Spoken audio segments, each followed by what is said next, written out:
দেখো বলছিলাম না, ওই যে বাঁধটা ডুবে যাবে, এই দেখো জল পুরো ভর্তি হয়ে গেছে।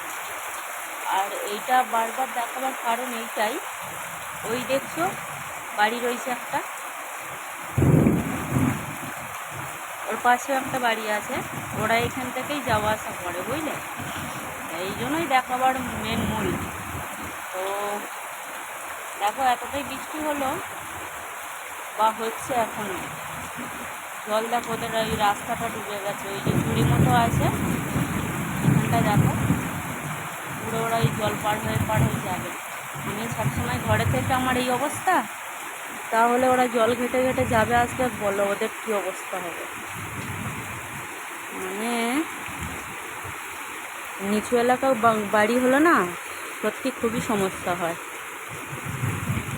এখনও কন্টিনিউ জল হয়েই যাচ্ছে, মোটামুটি আধা ঘন্টা হয়ে গেল জল হচ্ছে, পুরো ঘন বৃষ্টি হচ্ছে। আর এইদিকে আমার নাক দিয়েও বৃষ্টি পড়ছে, ঘরে থেকেও আমার সর্দি কম হচ্ছে না, এত কম জল ঘাঁটছি। আমি হচ্ছি সুখের পায়রা, বুঝেছো?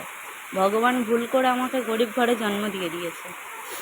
আমাকে বিশাল বড় ঘরে জন্ম হওয়া দরকার ছিল, এত সুখের শরীর একটুতেই শরীর খারাপ হয়ে যায়, তাই না বন্ধুরা বলো? কপালটাই খারাপ, গরিব ঘরে এসে জন্ম হয়েছি, তাই এত কষ্ট সহ্য করতে হচ্ছে।